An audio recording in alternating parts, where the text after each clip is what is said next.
Now again, to refine the intelligence, which means to speed it up, it is important to see the source as much as possible, to be grateful to the source of all the good in your life. If you see that the good in your life is due to your mother and father, perhaps leaving you $10,000, or due to you getting a promotion at work, that's part of the good or right in your life. But your mother and father or the promotion are not the source, nor your own success or your own qualifications. They're not the source of this promotion, of this, the good of the promotion. It is the ability to see the whole of your life as the good that comes from the source, which can only be called God. Now this is the same, this God is the same as what the Eastern people call it. I don't use it. Capital E, capital S for capital self, capital S for capital self. Then they get mixed up and then they've got to have small self. There's only one self where I'm concerned, and that is your emotional self, which is the cause of all your problems. But this God is also synonymous with this whole fountain of gratitude to the source. You don't know what you're grateful to, so you give it a word called God. Or you can give it a word like I would give it to self-knowledge, which is inaccessible to the human mind. Doesn't matter what you call it, there's no word for it that is accessible to our mind and emotions as an interpretation. So when you are grateful to the whole of your life, for the whole of your life, then you are acknowledging your life that animates your body, that is immortal, the immortal part of you that cannot die. But it is very rare, and you can't hold the realization of this life. You can hold the realization of it, but you cannot hold any intellectual hold on it. It's just there. It's very, very subtle and very fine.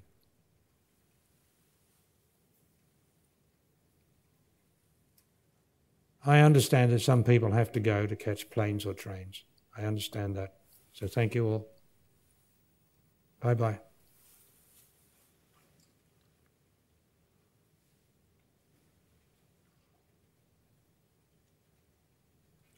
So at each stage of this, although you can do them all at different times, depending on the moment, you can do any of them at any time. If you put them together, they're like a staircase that you're going up to finer and finer, swifter and swifter intelligence, more and more subtle perception. And then you come to the fourth stage of this onward going meditation. And this is to be able to focus the intelligence on the solar plexus. The solar plexus being the representation in the body of the solar world, the world of the sun. And as we heard yesterday, this word solar plexus is common to all the languages. So it has a great reality in all the languages. Solar plexus meaning in the physical body, a plexus or a nexus or a plexus of a meeting place, a very, very sensitive nervous system. And it's just here in the little gap between the breastplate there. That's its location.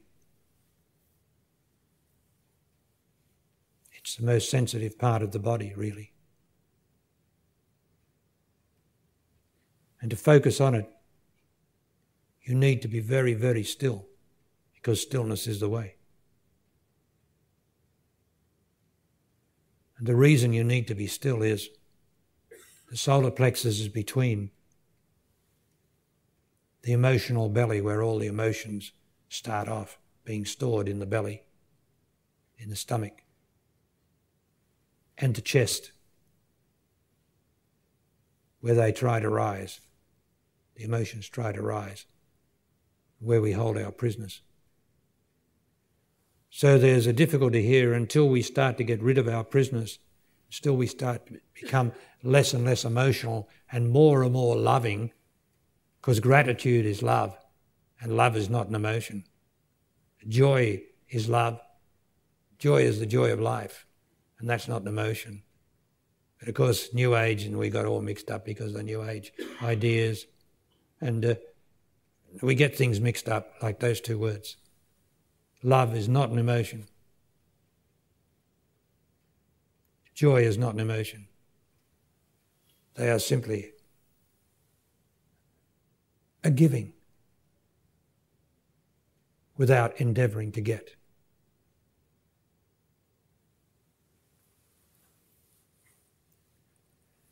So the solar plexus is very fine, and it is like a porthole, it is like an opening. It will open, or it's always open really, if the intelligence is fine enough. And the intelligence can then pass through into the solar world, the world of the sun. And we have to look very seriously at the symbolism, because everything here is symbolized. Everything in the cosmos is a symbol to the human state and the human condition. Those two being the ignorance and the intelligence.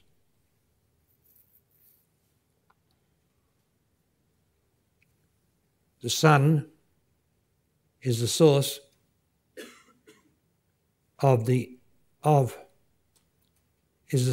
all life, inasmuch as its rays, focusing on the earth, and give rise to life as we know it, every living thing. Without the sun's rays, the earth could not give birth, could not express itself as the Mother Earth, which is why we call her Mother Earth, because she is like the mother. The life rises up out of her, whether it's as humans or animals, plants, rises up out of the mother. But the mother, there has to be the father for the mother to be able to express itself in its wonderful fecundity. It's great, wonderful, living life. There has to be the father, and the father emits its rays, which is like its semen, on the mother. And the mother responds so beautifully, and in their interaction, they produce a beautiful world, a wondrous world, untainted by human thought, by human thought, human interpretations, human this, human that, untainted by anything, just a pure interaction between the father and the mother, which is demonstrable in yours or any child's experience. If I had your children here for any length of time, I would be able, and they would be enthralled as I told them all the stories of the whole universe as a symbol of everything in your living life. But that's not given, is it? I can't do that. You have to do it if you're going to do it. But you'll have to know what you're talking about, or it'll be wasted intellectual bullshit. And you won't be able to grab them with the magnetism of it. But I tell you, because you are my children, I tell you these mysteries which are so clear. because of human tainting, human interpretation, human superstitions, human fears, all get scrambled up and no longer meaningful into a new age ideas or notions. And this is not New Age. This is ageless. This is the age of all ages, what I'm talking about. The sun is always there. The earth is always there. And all life comes out of the earth. There's no other life but life on earth. I'll tell you that now. No matter where you try to seek it, no matter where you think it is in all the different worlds, the only life on earth is life on earth. And what's wrong with that? It is very beautiful, this life on earth. The original interaction between the father and the mother, which produces all the glorious animals, and the rain, and the sky, and all the plants. What a beautiful, impersonal, wondrous state that is. You and I came out of that state, but we've forgotten it. We've forgotten it. It's like some dreamland. Because we've remembered all the things that are unnecessary and we continue to remember them, we've forgotten what's important. Isn't it crazy? So your memory is filled with all the crap in the world, like everybody else's. But you've forgotten the only thing that's meaningful is what I'm talking about, the original state. The original state of life on earth, which we came out of and made a world out of. Now, you've heard me speak of this world, and I don't have to. I've only drawn your attention to the world to show you that the earth is not the world. To get your intelligence fast enough to make the division so that you can see the earth is not the world. The world is made by man and woman. Your thoughts and my thoughts, all the scientific interpretations, all the biology, all the conclusions have made a world. Well, I only know life. I only know the Father, the glorious Father and the glorious Mother. And I am the product of that interaction. Whatever else I am, I don't care, doesn't matter. This is the mystery. I know life. And so do you, if you can only get back to it. And give up your problems and your personalization of all your life, which turns life into living.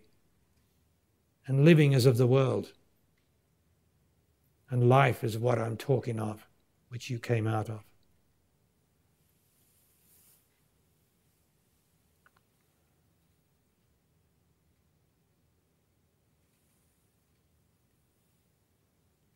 So why is it that we don't like this idea of the Heavenly Father anymore, do we? And the great Father, the source of all life.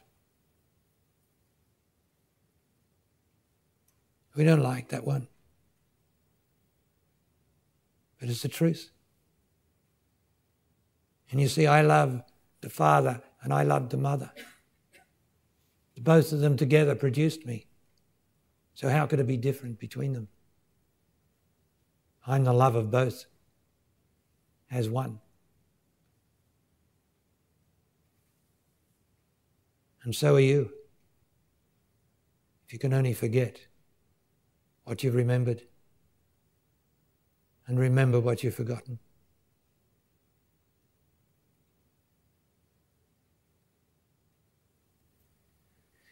Okay, so that brings us up to the end of the 14th day. Here we are, more intelligent than when we arrived. Don't you believe anything otherwise? That is how it is.